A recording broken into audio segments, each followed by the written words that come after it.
Senegal as the Director of Programming and Training. So I have with me 4 volunteers. I had to quickly count. And so before I start, I'd like them to just introduce themselves. Rachel? Okay, I'm Rachel. I'm a second-year Peace Corps volunteer, and I live in the north of Madagascar, and I am a teacher. Where are you from? I'm from New York. Yay, New York! I'm Hillary, and I'm also a second-year education volunteer, and I'm in the Highlands. We're in the capital right now, and I'm south of here, and I'm from Alaska. Alaska. Okay. Hi, I'm Diana. I'm also a second-year education volunteer, and I live in the north of Madagascar, where it's a lot hotter than it is here, and I am from Minnesota. Okay, and I'm Meredith, if you can see me. I'm from Alabama, and I live on the southeast coast of Madagascar, and I flew into Madagascar 1 year ago today, so I'm halfway through. Yay! That's great. Yeah, so we have a mix of volunteers who are getting ready to complete 2 years of service and who are about midway through. And they're going to share their perspectives on service with you in just a moment. First, I'd like to give you an overview of the team that you're going to be meeting when you get here. There are currently 154 volunteers serving in Madagascar, 58 of whom are education volunteers, 50 are health volunteers, and 46 are ag volunteers. Of those 154 volunteers, 20 of them are serving for a 3rd year. So they completed 2 years of service, and they have extended their service for an additional year. Some are working with local NGOs, international NGOs. Some of them stayed at their sites for an additional year. We have 70 staff. The majority of our staff are Malagasy. 3 of us are Americans. The country director, the director of programs, and the director of operations. We're all Americans. Of our volunteers, 34% of them identify as racially or ethnically diverse. 60% are female. Most of our volunteers are between the ages of 24 and 28, so 58% of our volunteers are in that age group. And our oldest volunteer is 65. He just swore in. We are currently teaching, and volunteers are speaking 13 different dialects. So after you get here and you start training in about your 2nd week of training, you'll start learning a local dialect, the dialect that is spoken in the village where you'll be serving for 2 years. So before I turn it over to the volunteers, I just want to talk to you a little bit about what it will be like when you first get here. You'll fly into the capital city of Antananarivo, and you'll get really good at saying that. And you'll also get really good at shortening it to Tana. You'll arrive in the afternoon, I'll pick you up, and we will put you on buses, and you'll go directly to our training center, which is about 2 hours away in the beautiful village of Montessu. The training center is on a lake. Imagine it looks a little bit like summer camp. And there are a lot of things that make it like summer camp. One thing is that you will be in training from 8 to 5, in classrooms, in big groups and small groups, with the other Americans that are joining you. There are 40 of you coming all together, and we do our training, our safety and security and our health training and our technical training all together. And we do our language training in groups of between 3 and 4 volunteers trainings. So you'll have 12 weeks of training, and you are called a trainee during this time. You're not a Peace Corps volunteer. You're not a volunteer until you pass all of the assessments related to training. So think of the first 12 weeks as like a 12-week interview. And during that interview, we'll be observing your cultural adjustment and your language skills, your technical capacity, and your professionalism. You'll have lots of meetings with one-on-one and in small groups with your training team, and you will be given 2 to 3 language interviews during which you will demonstrate your language learning. Language is absolutely essential to be a successful volunteer. People don't speak French or English here to any great degree, so learning the dialect where you'll be serving is absolutely essential.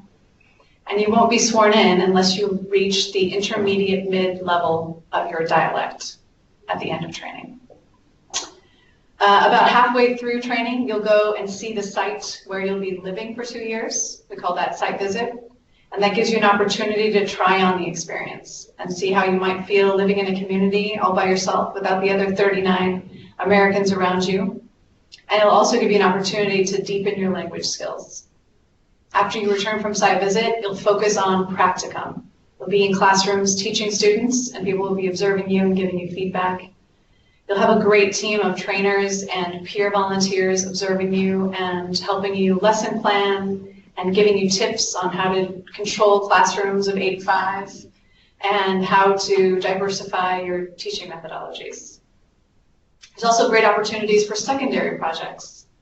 Right now we have 75 students and volunteers and counterparts in the Capitol in a national GLOW camp. GLOW stands for Girls Leading Our World, and these are empowerment camps for girls to encourage them to stay in school and to dream beyond the life that they are currently living in their small communities. So some of these girls have traveled for 3 days to get to the Capitol. They've never left their village, and they're experiencing life in the big city. So there are lots of great opportunities for doing youth and other kinds of activities. Some of our education volunteers also do nutrition projects and gardens at their schools or in the community. So there's a lot of exciting opportunities there. Let's see. Oh, I wanted to encourage you, if you're not already on the Facebook group. There's a Facebook group for you, the invitees, we call you. And on that Facebook group, currently serving volunteers are answering your questions about what to pack, about what service is like, etc. So I encourage you to join that. You can find it by going to Facebook and, do you guys know the name? Are any of you on the group? No, I would imagine it's like Madagascar PC. Usually it's Madagascar and then the date, so September 2018, because that's the date you'll be arriving in the country. And then I also encourage you to check out our Facebook, our official Facebook page, the Madagascar Facebook page, where we post stories.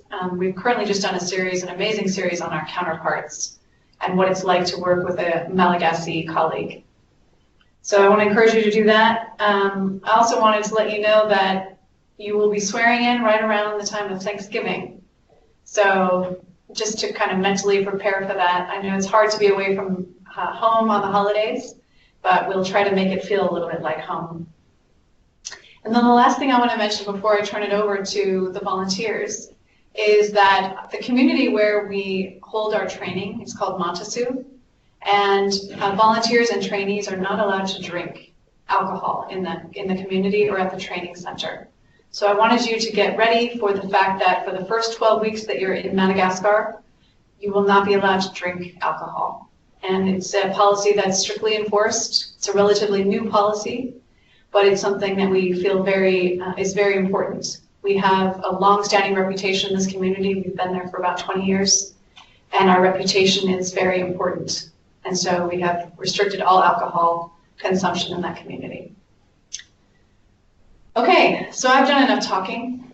You're going to get much more interesting information from the volunteers. So I'm actually going to step away and let the volunteers move into this space so that you can see them a little bit better. I've asked them to introduce themselves and talk a little bit about what their work is like on a daily basis at their site, and then to share with you the things that they are really enjoying about service and some of the challenges of service, and then maybe give you some tips on what to pack and what not to pack. Okay, who would like to start? You can do it from here. Typical day? Typical day. Okay. I'll give you my Tuesday. It's a pretty busy day. So on Tuesday, what I typically do is wake up around 5:30. I know that sounds crazy, especially after coming from New York. That sounds really crazy. But so I wake up, I work out. I usually go running. It's something I do for my mental health here. Gets me ready for the day, make breakfast. Then I teach my first class of the day. So I have about 80 kids in this bigger class. I teach them from 9 to 11. At that point, it's lunch break, so I go back to my house.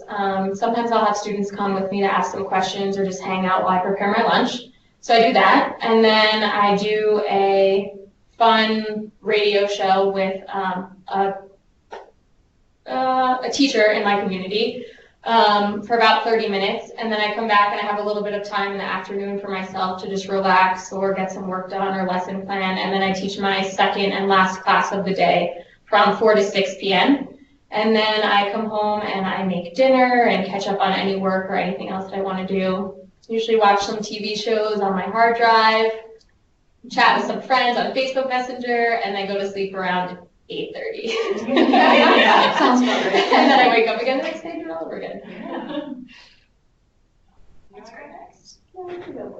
Okay. So let's see. I probably wake up to. I'm trying to think about what day of the week I should talk about, but I'll go with Thursday. So I wake up probably around 5:30 because I have a dog, and he comes in and he hits me in my bed. So then I get up and I let him outside, and then I make myself some good coffee, and then after that, it's also kind of nice to like ease into the day. It's very cold right now in the Highlands, so you don't want to get up in the morning.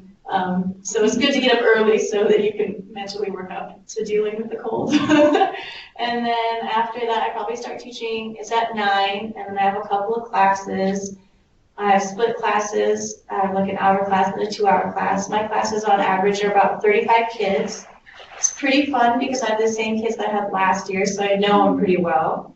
So that's been really nice. And then after that, I have a lunch spot. And the woman that works there is like my family, and she cooks the food for my dog.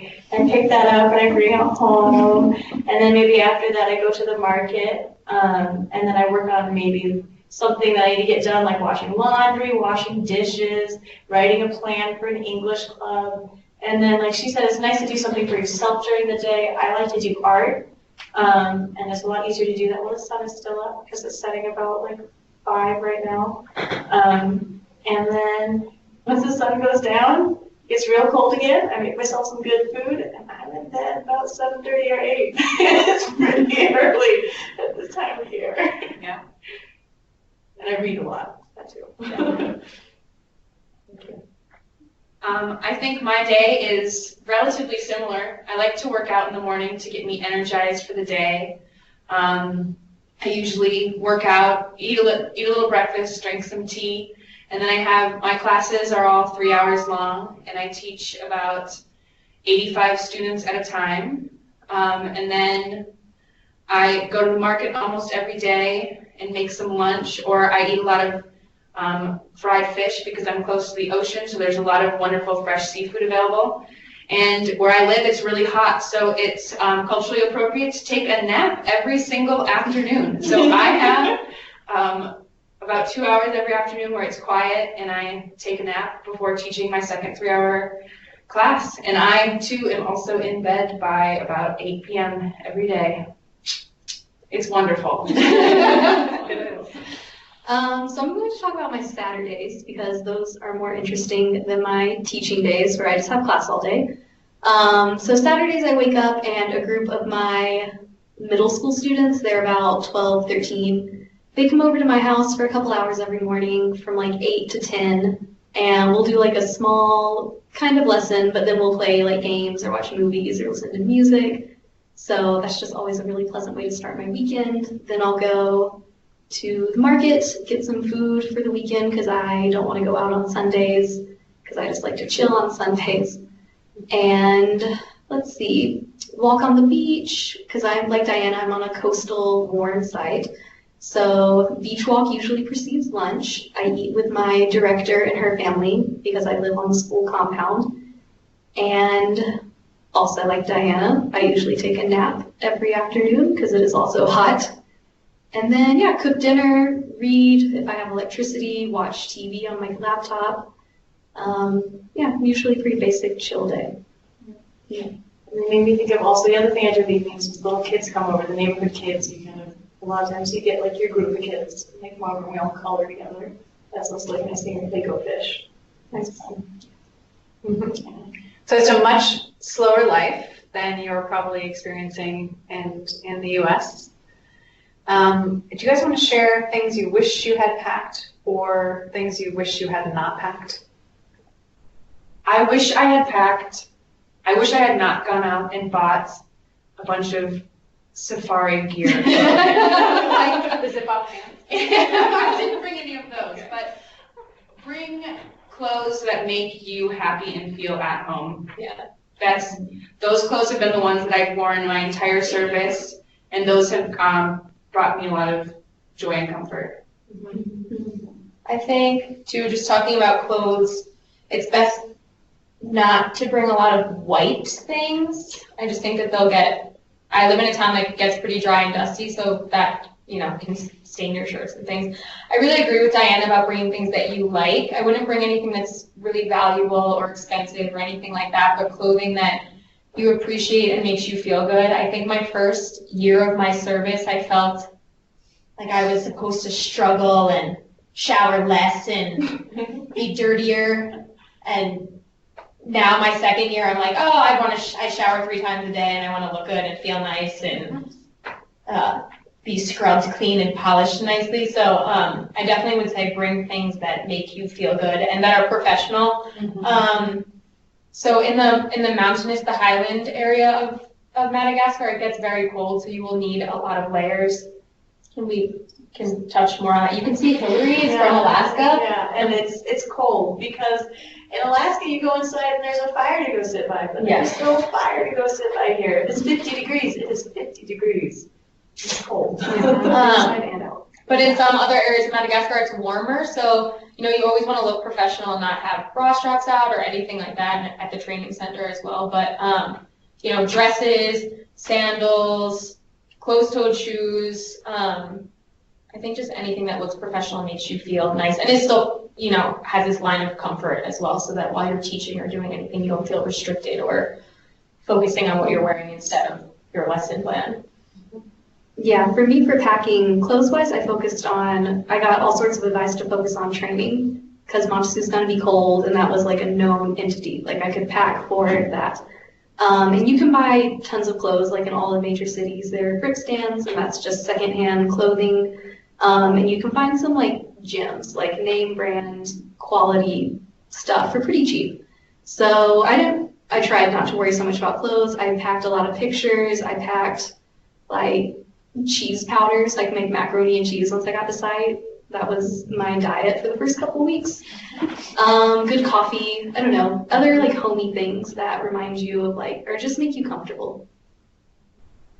And then Hillary, you mentioned art. So did you pack art supplies? I was going to say things that I'm really glad I packed. 2 things that probably, when I was still in America, I was thinking about it, sounded silly, but I took some advice that I'd heard and I just did it, and I'm really glad I did, was pack stuff that hobby stuff that makes you happy. So if you love music, you're like, oh my gosh, one of my things is gonna have to be a whole guitar. Like you can buy it in the country, but if you have a special one that you really want, or a mandolin that you can't necessarily get here, it's really nice to have that. One of my suitcases was almost all art stuff, and I don't regret it at all. And it's lasted me for 2 years. So I really appreciated that. And I also packed a couple of things to just set up my house when I moved into site. So right away, my house was a home. Yeah. And I think that's really good mental health wise because it was my space. And that was really nice. I packed too many shoes. That's what I did need. I packed way too many shoes. And I need all those. Anything else? A Kindle. Oh, yes. Oh my gosh, my Kindle's my favorite thing. I would say a hard drive. Oh, sorry. Just get the backlit Kindle because if you don't have electricity, and many of you will not have electricity, the battery lasts for weeks at a time, and you can read it at nighttime when you can't fall asleep. It's very, very valuable. Yeah. I would bring a hard drive too, like a big one if you can, so that when we all first got to country, we all swapped hard drives, and we had a few people that we were so lucky to be serving with that brought 800 movies and all these TV shows. So we swapped all of those, and that's really nice for when you have downtime in your, in your house at night. And I brought a candle, which I light all the time. That's kind of your same idea. It makes me feel really at home. It's scented or something? Yeah, it's scented. It has a pine tree scent. It makes me think of Christmas, so that's nice. And my yoga mat. Can't live without my yoga mat.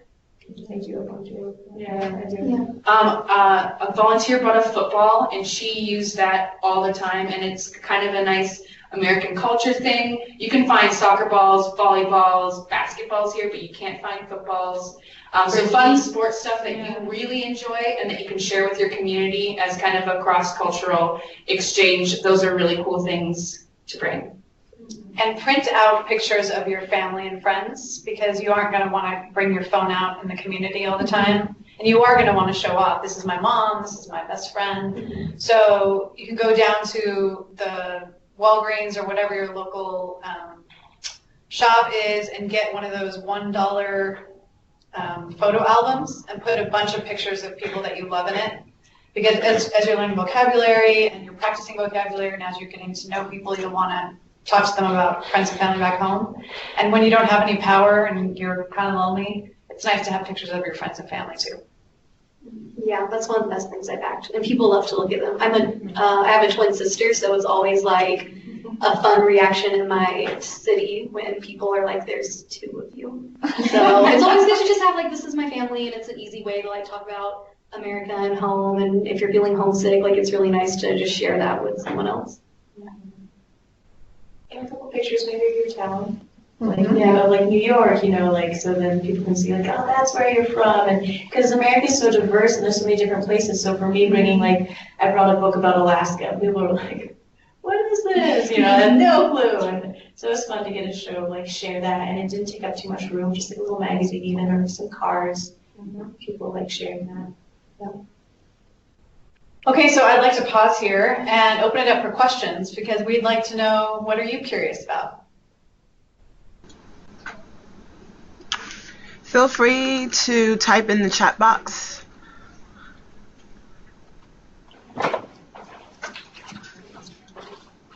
Yes, please.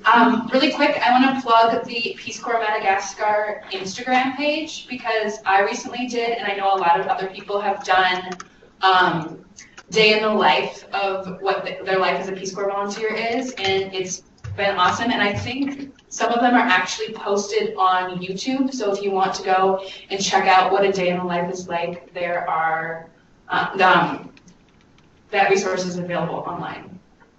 Yeah, thank you for that.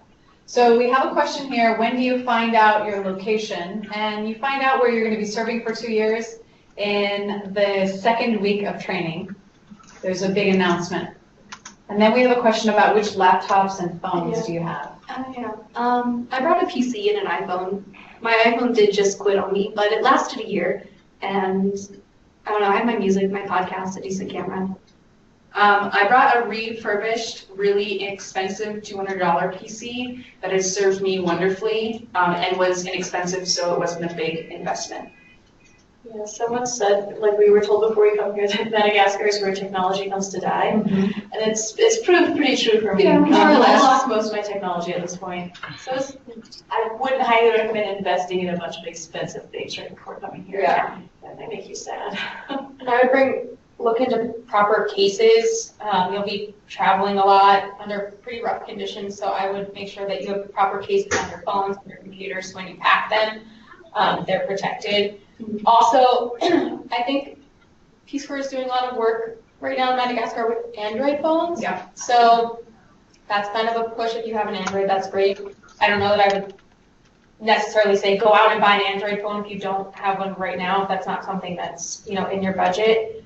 Also, potentially phones with dual SIM cards are great because the phone care providers here, it's kind of not like Verizon at home where you just pay, typically volunteers don't do this, where you just pay a certain amount of money and you have ongoing data and phone service. You buy these little scratch-off cards that give you a certain amount of money that you can put towards texting or calling or, data so that you can get on WhatsApp or Facebook or anything like that. But these providers sometimes have different cell reception in different areas. So, you can have an Orange, which is a provider here, like one SIM card in your phone, and then also have like an Airtel, which is a second provider in your phone, so that if one ever goes out of service at any point, you still have access. You can still call and text and do all the fun things that you want to do on your phone. Hey, Hillary, I have a question about piercings. Vanessa. Yeah. Just real quick, I just want to remind everyone that to unlock your phone, especially if you're bringing an iPhone in country, because you won't be able to do that there. So make sure that your iPhone or your Android that you are bringing is unlocked from your service provider. Thank you. Yes, that broke some hearts when they first got their SIM cards here, so absolutely make sure that they are unlocked in America. And bring a lot of phone chargers, like 5. Like the They cables, die. the cables. Yeah, they just like split and they stop working and stuff, so bring a lot of those. Yeah, that's good advice. As far as piercings, like I came in with my nose piercing and I don't see too many Malagasy women with nose piercings, but I've seen a few and it's always like we see each other and we're like, yeah, like together. But I've never like had any bad reactions to it. It's always been fine. I don't know about more like intense piercings, how that would be, but nose piercings I know I've always been fine and ears piercings are definitely fine. On the coast, there are definitely plenty of nose piercings, and I saw a question about tattoos. That's also a thing I see on Malagasy people too, so they exist. Okay, then a little bit more about secondary projects. You guys want to talk about how you got started and what kinds of secondary projects you're involved in? Yeah. Good. Okay. So I kind of inherited my secondary project from the last group of ed volunteers in my region. So we are planning a regional teacher training for the Saba region, and so it's mainly 4 big, relatively cities, and so pulling teachers from the different parts of the region into one city, and the plan is to have like a 4-day training. So all the like programming, all the information to fill out the grant, like what we'll need. We already have like the space set up. I inherited like a lot of the legwork as far as logistics from the work that past volunteers have done. So that's been super valuable. The grant process is, it's a lot of labor, but the portal makes it relatively easy. It's straightforward, it's organized. It just takes some work. So I'm excited. Hopefully it will come together by the end of our like school break before the next school year starts. But yeah, I definitely fell into that through old volunteers.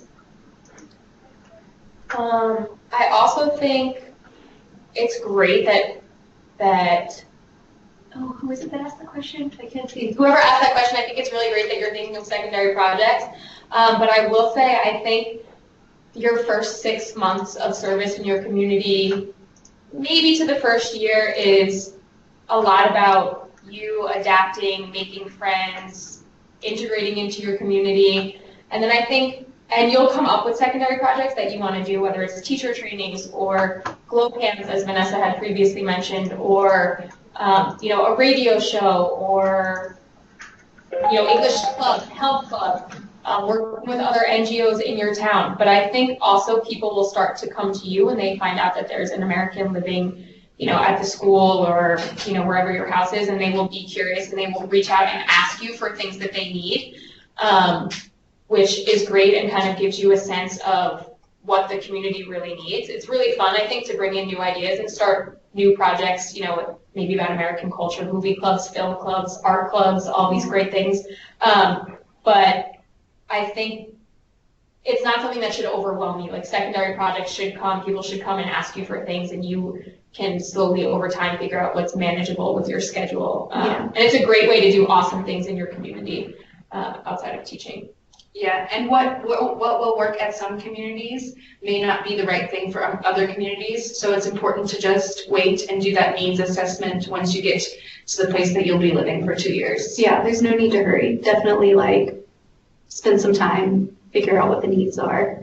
No one's expecting you to jump right in and organize a secondary project as soon as you install. Yeah. I think some of the best advice I got, I went to an RPCV meeting before I came, I got some great advice, and one of the ones I really liked was, and I heard it multiple times, and I feel like when I talk to other volunteers, it's proven to be true for a lot of people. The first year, nobody knows what they're doing. So and then the second year, you get your legs underneath you, and then you get some really good stuff going. Because first year, you're figuring stuff out, you're learning about your community, you're learning about the whole culture of the country, and then you can really get some cool stuff going. Mm-hmm. That is the truest thing ever. I'm just now feeling like I'm treading water at this point, and I'm not even a year at my site. So definitely be patient with yourself. There's a learning curve. Okay, I can take the political question. Can you see me? Oh yeah, here I am. So you've probably been hearing a little bit about what's going on politically. It got a little bit fired up and now it's cooling off. But basically what happened was opposition parties called for the resignation of the president because he was trying to block them from running in the next election. The election is currently scheduled for November. And the High Constitutional Court did not pass the referendum that the president put forward to stop the opposition parties from running, so that's great. Democracy in action. But the opposition parties did demonstrate daily for several months, and they are still demonstrating, but those demonstrations are peaceful, which is great. And what they're asking for, or what they called for, was the president should step down, and so should the rest of the government, and that the election should be moved up. So the High Constitutional Court ruled that the government would leave, and there would be a new prime minister, but that the president would stay in place until the next election, unless he wants to run. If the president wants to run, then he also has to step down. So now we have a new prime minister, and we have a brand new team of ministers in place, and it looks like the elections are going to be moved up, and they could happen as early as October. I doubt that they would make it in September. It's a little too early, but it looks like the elections might happen in October, and that there would be a runoff election in November to finalize the decision on the new president. We're really hopeful that this is going to be a peaceful election, and that the power, the changeover will be peaceful. So we won't have any problems. Volunteers were just earlier asking questions about evacuation. We don't believe that's going to happen. We will keep you informed if anything looks scary, but I think you should just keep moving forward as if everything is fine. And, you know, people protest around the world when they don't like things, and that's good. That means that democracy works, and that makes positive change. So if you see a headline about demonstrations in Madagascar, read it as such. We have demonstrations happening every day in our own country, and they're peaceful and positive. So that's how we're perceiving things at this point. And then we have a question about filing taxes. You guys want to talk about that? I used TurboTax to file my taxes, and I had my mother send me pictures of my tax forms to here, and I just did it all on TurboTax. But there is enough Wi-Fi and things like that to file electronically once you're in country. Okay, and you have to continue to file taxes when you're a volunteer, so I'm glad that question was asked. So what should we be cautious of the most? Zane is asking. What do you think? I think being aware that you're in a very different place and you have a lot of things that a lot of people maybe don't have the resources to have, such as smartphones and things like that. So initially, being just very aware that like flashing off your possessions is going to be a sign of wealth. And I personally haven't had any issues with being robbed in this country, but I think just being aware that you're coming from a place of privilege and your possessions signal that. So wearing jewelry out in public and showing off your phone in public probably aren't good ideas. Yeah, and you'll get, during your PST, theft and security would be one concern, and then also medically, health and eating proper food and being sick. But all of this will be covered so thoroughly once you're in Montessu. You'll feel, relatively confident that you can handle most situations that could potentially scare you, or at least, have enough awareness to mitigate it somewhat. And I think be conscious of what coping strategies that you use in the U.S. that you can transfer to here. Like I use yoga and running and listening to podcasts and reading, and those things that will help you be stable in America will help you be stable here. Yeah, I think if you have have a very stressful day between now and when you leave for Madagascar, and you can, or you've recently had one, and you can reflect on in those moments what are things that you did to cope, or what are things that brought you peace. If they're items, those things should be packed in your bag for sure. Like I brought my teddy bear. Yeah, and I picked up something new. I never journaled in the United States, but I journal every single day here, and that is like one of the main things that have helped me like process really crappy things that happened outside, or just like revel in something really great. So, you can bring new stuff with you. It depends. And unfortunately, theft and robbery do happen, so I encourage you to get property insurance. You are going to be earning a salary while you're here, and if one of those things gets stolen and you want to replace it, you'll want to submit a claim so that you can get some of that money back. Okay, for work, are women teachers expected to wear skirts or dresses every day, or can women wear business casual pants? Well, I wear skirts and dresses every day because it's hot, but you can totally wear pants. Yeah. Just not leggings. Yeah. Yeah. Just down to your knees. Yeah. And just be clean. We got that advice coming here, that it wasn't, of course, staying in the realm of professional clothing, but as long as you show up and you look very presentable and you look clean and you look prepared, that usually is what's key as well. Yeah. Full pants are fine. Yeah, you're going to be up in front of an audience as a teacher every day. And what I tell all volunteers, ag volunteers, health volunteers, education volunteers, is that you're not on a 2-year camping trip. So don't pack that way. Yeah. True. It's great advice. Yeah. Okay, do volunteers ever travel outside of their village, explore the island, go hiking, or do camping? No. I'm just kidding. Yes. Totally. It's like one of the best things. Yeah, Madagascar has so much to offer in terms of traveling around in, great parks and hiking and beaches. And you get, what do we get, 20 vacation days a year? Every 2 days a month, you're earning. Yeah, so more than that even. 24 vacation You'll days have a year plenty of and vacation R&R. days to do whatever you want. So everybody gets to leave where they live and, go on R&R and have a minute to see friends or have family and friends come and visit you. I would just keep in mind, traveling can be challenging. So you may have to travel pretty far to get places, but you will figure out based on, once you know where you're living and what community you'll be in and how far that is from, like your bus station hub that will take you to the beach or to the national park, or, after you've been in service for a while, that will take you to the airport if you're traveling internationally. But all of these things are very doable. It just, you need to take timing into consideration, timing and road conditions.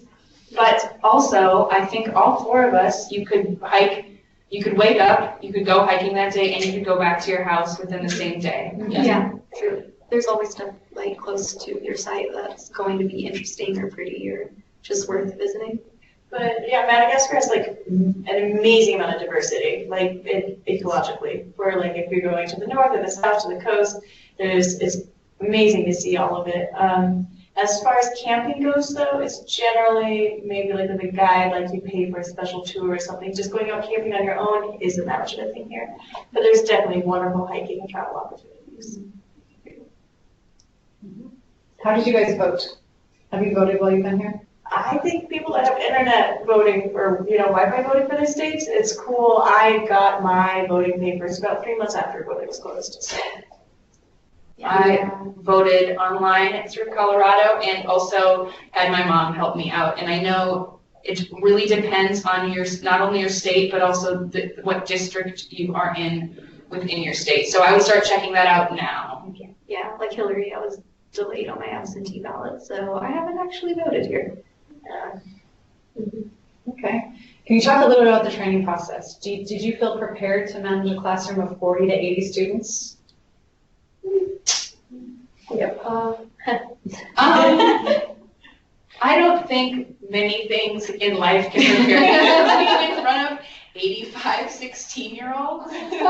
However, we do practicum during training where you practice teaching Malagasy students in a Malagasy classroom, and that is near the training center. that will prepare you for teaching how to, like learning classroom management, and all sorts of things like that. There definitely is going to be a learning curve with that once you get to your individual site, because all of the regions have a little bit different culture, and different classroom customs and things like that. So you learn a lot. You do, yeah. I rolled like straight from university to Peace Corps, and so I didn't know anything about teaching. I still am like, struggling. But I mean, you get so many technical sessions during PST, so I learned a lot of like more minute details that I would have never taken into consideration when it comes to teaching. And then practicum is great for like just general classroom management. Just like it's really reassuring to know your first day in front of like a sea of students isn't like your actual school. Like there is some practice. Also, once you move to your community, you will start working with a counterpart, and you will also be introduced to like the principal and the vice principal and the disciplinarian at your school, and all of them are, for the most part, very happy and proud to be hosting Peace Corps volunteers. So any questions that you have or opportunities that you would like to observe other classes and see how Malagasy teachers teach, which is also another part, a layer of practicum as well, during your pre-service training. But you will have people that are very happy to answer your questions and to help you out. So, even when you're on your own at site without the help of, the technical trainers and Malagasy staff here in Tana, you'll still have people to bounce ideas off of and ask what's culturally appropriate, or, how ideas for teaching grammar or anything like that. But you'll be pretty prepared before you go to site. Okay. Would you recommend practicing and learning a bit of French and Malagasy before training? I didn't, and I mean, I don't use official, so I don't know how much it would necessarily help. Yeah, French numbers. I was going to say that too. Yeah, French numbers. A lot of money they'll speak to you here in French dollar amounts, French RRE. So that's helpful, but you'll still be trained on that. As Vanessa and Meredith just said, there are a lot of dialects in Madagascar, so you'll come here. I think the packet that you have gives you some words in Malagasy official, which is the dialect of the Highlands and Tana, where you'll be staying for the 3 months of your pre-service training. But once you know where you will be living, you'll start learning the dialect of that area, which is not in that packet. So if it helps you to kind of get a basis for studying those words right away, do it. If you feel like it's going to be more confusing in the end when you have to learn a new dialect, don't do it. That's kind of up to you. Yeah. Most likely you're going to end up having different vocabulary. Yeah, so it's kind of more of like just kind of makes you feel better, but it's not really actually not something to get stressed about. Yeah. Mm-hmm. Sure. So Zane, you asked a question about whether or not volunteers are able to return home and whether or not there's a probation period before they can travel internationally. Well, some volunteers do return home. It's expensive to fly home, so some volunteers can't afford to do that. But if you can afford to do that, you certainly can. You also generally want to save up enough days to do that. You're earning 2 days a month from the time that you swear in. There is a probation period, so you can't take any vacation during training, which is your first 3 months. And then also in your first 3 months of service, essentially. So basically for the first 6 months, you can't take vacation. Right. Did any of you guys go home? I did. Yeah. Okay, and then we have a question about, do kids go to school year round? No, they don't. Nope. We are just about to begin our Grand Vacances, which is in the winter months here, but it's 3 months long, just like in the U.S. And there are also mini Malagasy holidays sprinkled throughout. They have spring break, they have Christmas break, they have a week of vacation for Malagasy Independence Day. So yeah, there's plenty of days off of school. And the school year calendar is actually shifting here. And so the school year that you will starts in November. So right after you're sworn in to become volunteers, the school year will start. And it will go probably for a month or 6 weeks, and then there'll be a Christmas and New Year's vacation, and then the school year will continue.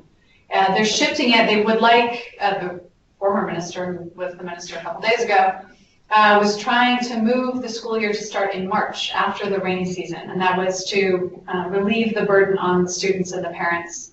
The rainy season is a tough time here. So, and there's also cyclones, so schools sometimes are closed. So if the next administration feels the same way, then the school year will continue to move towards beginning in March. But for the next school year, they have said that the school year will start about the third week in November. Okay. How do you keep in touch with other volunteers?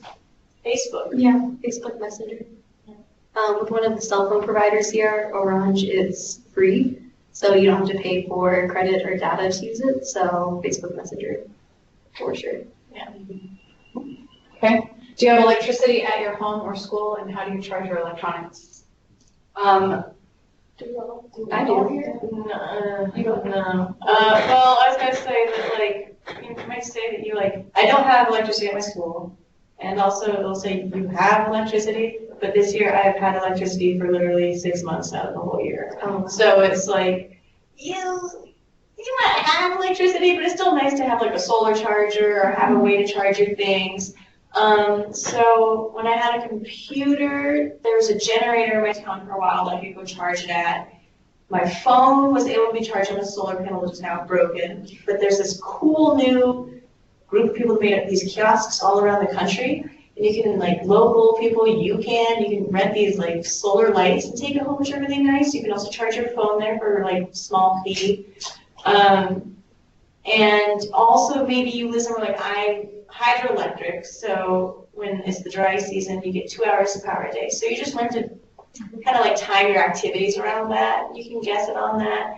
And sometimes it just breaks and you just wait for it to come back. But you get pretty used to it. And then it's like not actually that big of a deal once you're used to it. And I think the three of us do have electricity at our schools, but the three of us also live at our schools. Yeah.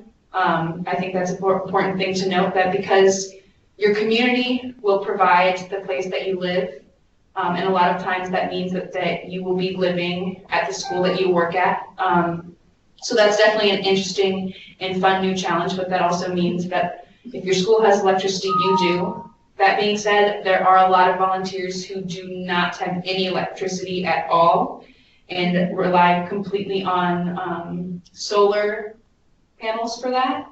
So you don't really know what you're going to get until you get here. So don't prepare to have electricity. I would say that's important. If you're going to get solar lights, I highly recommend Lucy lights. They're bright and they're $15 and they're really good. Lucy lights, they're awesome. Do they still have the opportunity to buy the Solar panels? Yeah, so before we went to site, I think like a few weeks before, somebody came into the Peace Corps office and, basically allowed us to pre-order solar panels, and by that point, where you're going to be living and if you will have electricity or you won't. So, don't bring like a giant solar panel with you. You don't need to do that yet. Yeah, you can get it here. I brought a tiny camping one that works in the case that my phone goes out, and that was plenty. And I think a lot of people would recommend just a small one. And then there's a question about if the outlets are the same as in the US. They are not. They are round. And so the easiest thing is to Google outlets France. They're the same outlets that they have in France. It's two-pronged, but round. And, yeah. I was going to say, you can also get, like in my town, they sell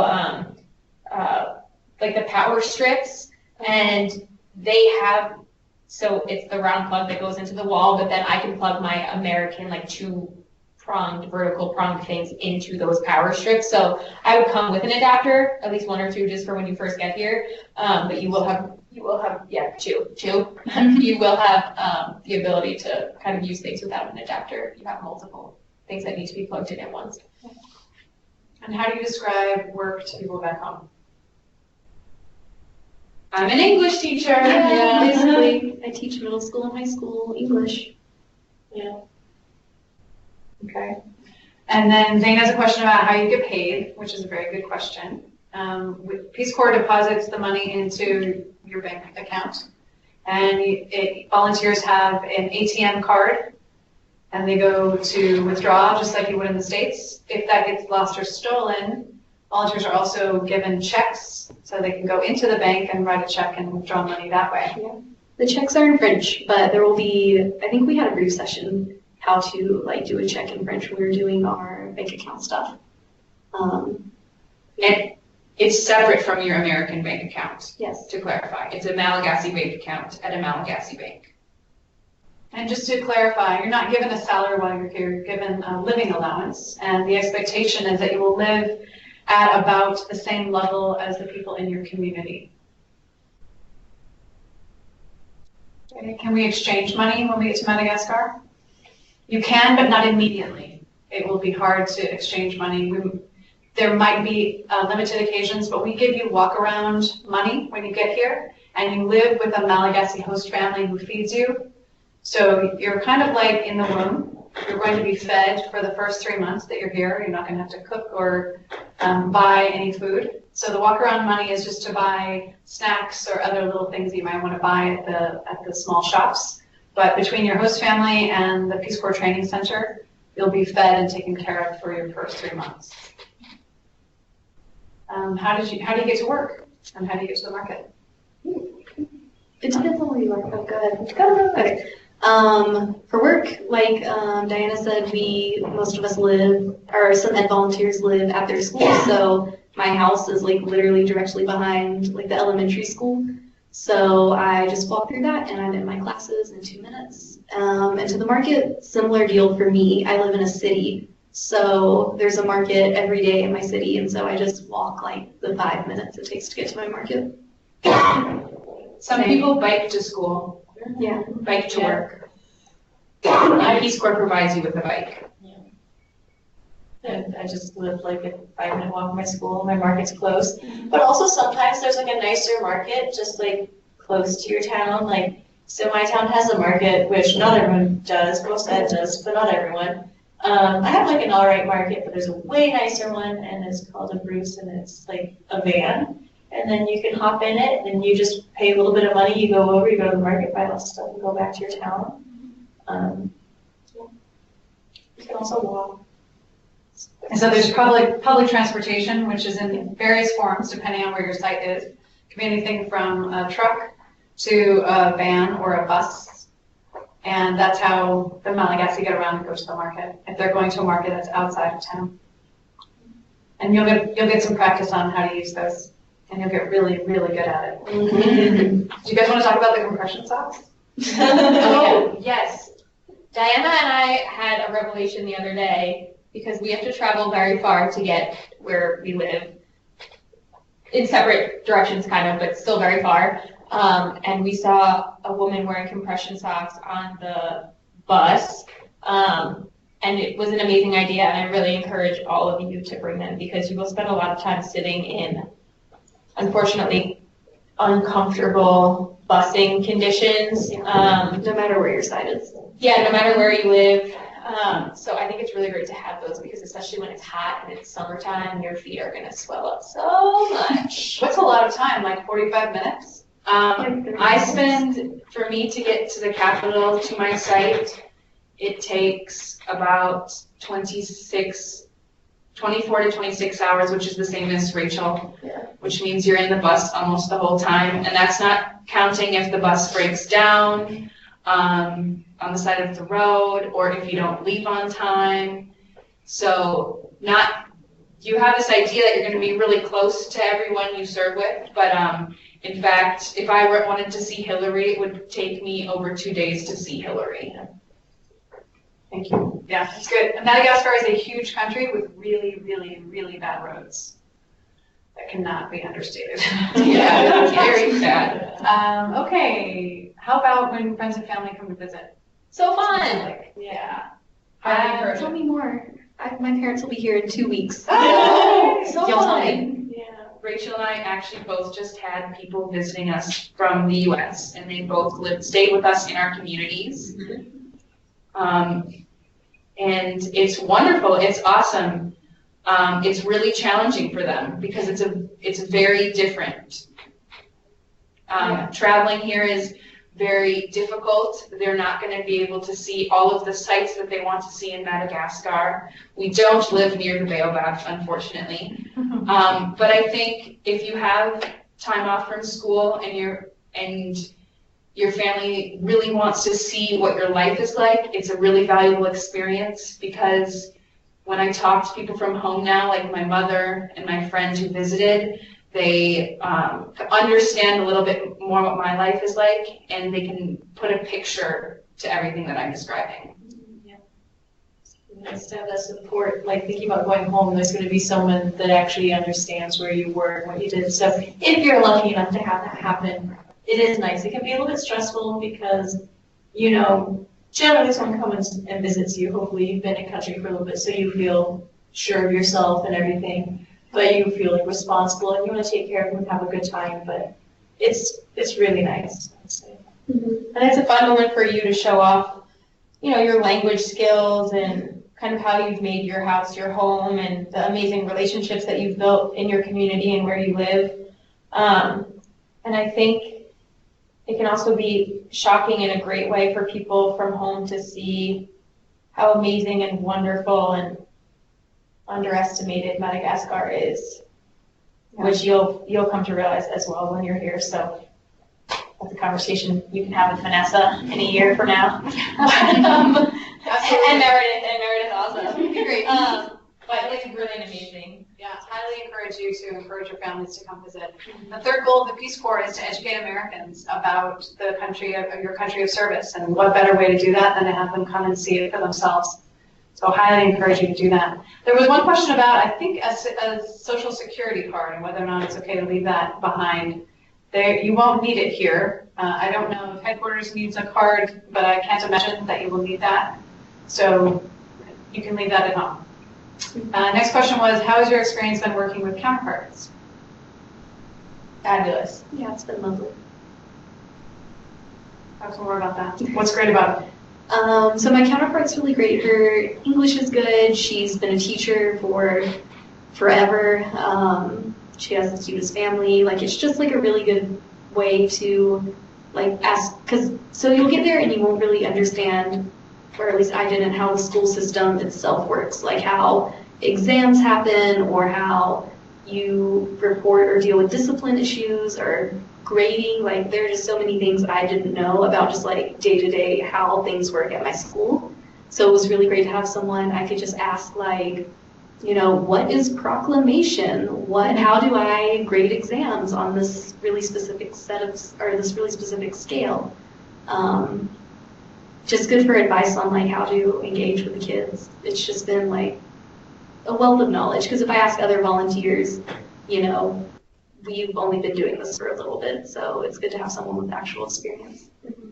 And your counterpart is also a great way to just be involved with your community, work aside. I mean, your counterpart can be somebody that is strictly kind of a work partnership or relationship, if that's what you want it to be. But it can also just be a great person with whom you cook meals and learn how to make Malagasy recipes, and you go to concerts with, and I don't know, do all other fun things that you would do with friends. You paint each other's nails and like all that kind of stuff.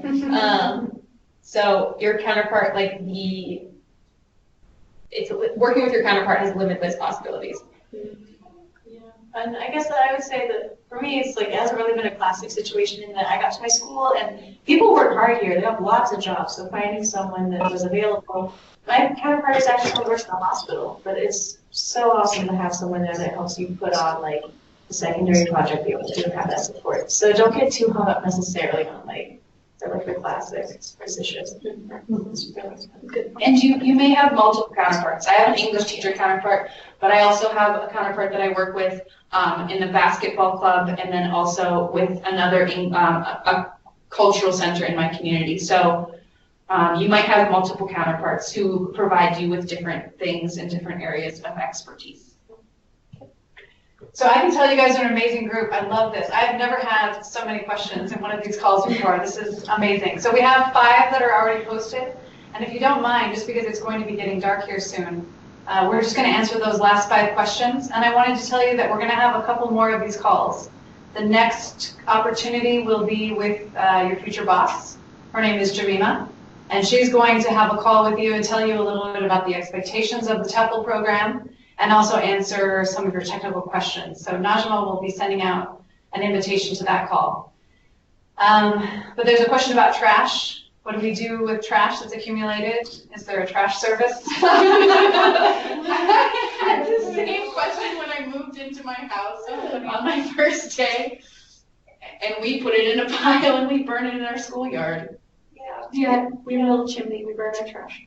Oh, but also though, I will say that this is true, but when you're, shopping at the market in your town, unless you're buying like dried goods like beans and peanuts and things like that, you can't always get these little like plastic baggies. So you're pretty much, like bring a canvas bag with you or your like Trader Joe's bag or whatever, and you're just gonna put everything in there. And I have this little trash can that's like this big, and it takes me like 2 weeks to fill it up. You really don't accumulate a lot. Yeah, you don't accumulate a lot of trash, which is awesome. But then when it does fill up, you just burn it.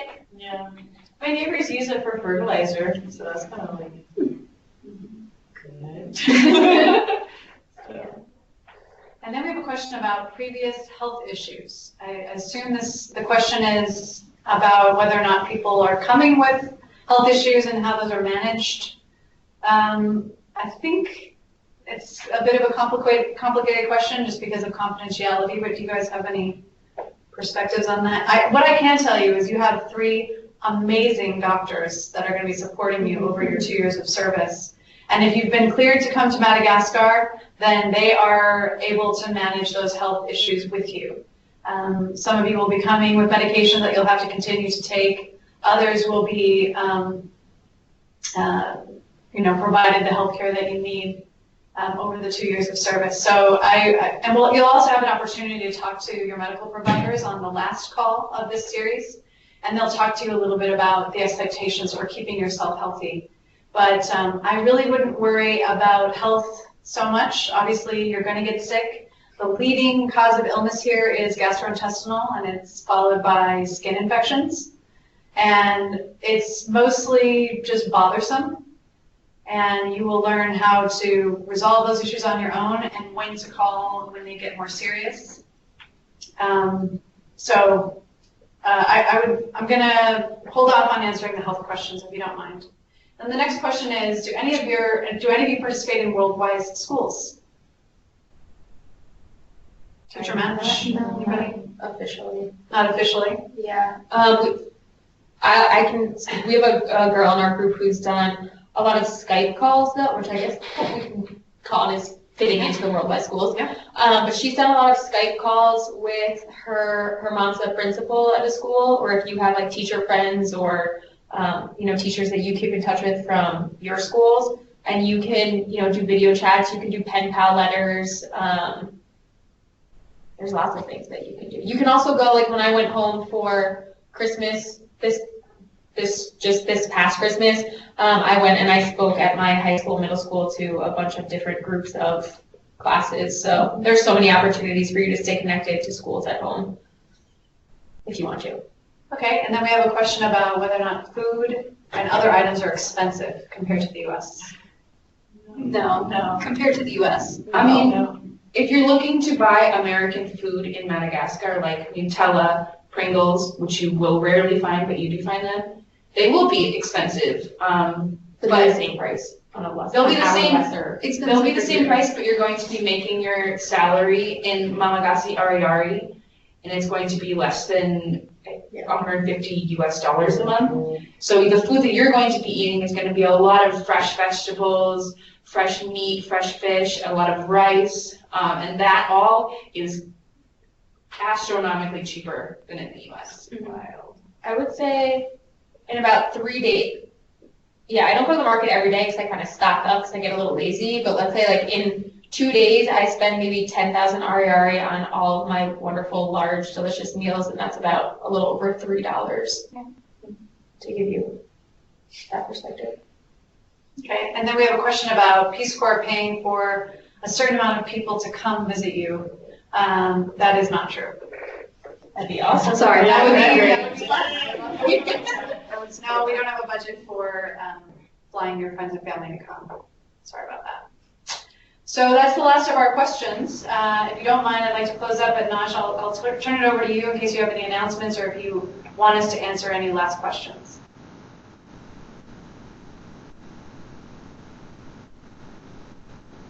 Najma? Oh, Mariana, you have something. Give us just a moment. Mariana's typing a message. Oh, yay! Thank you, Mariana. Happy 1 year to go, G51. Yeah, thanks so much. Okay, well, if there aren't any last announcements, then I would like to propose that we close up this call. Please continue to ask your questions on the Facebook group, and also stay tuned for the next call. We can't hear you, Najma, so let me know if you want me to stop saying goodbye. Okay, 1 sec, everybody.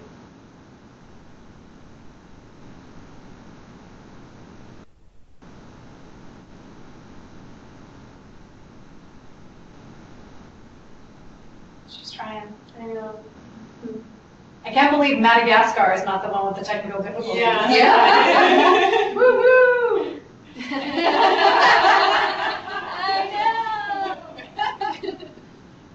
Actually, I'm impressed that we've been able to stay on the call this long. It's very good connectivity and very rare, so don't get used to it. Oh, maybe I can just give you some advice while we're waiting. And that is, please prepare your friends and family for the fact that you're not going to be in constant communication with them, especially when you're in training, because you don't have Wi-Fi in training consistently. You might not be able to call and text them consistently. So it's best to let them know now that they shouldn't expect to hear from you more than once a week. Because I think it's hard for an American to believe that there's a world that exists where you can't be in constant communication. Now that might change over the course of service, but in training, it can be a little jarring and shocking to show up in our training center, which has Wi-Fi, but then move to a Malagasy family that doesn't have any Wi-Fi. They've never even heard of what internet or Wi-Fi is in many cases. So please get your families ready for that, so they don't start emailing us and saying, is my training okay? It's good for you, I promise. Yeah. Awesome. Yeah. And you have like 30 other Americans to hang out with, so you won't be bored.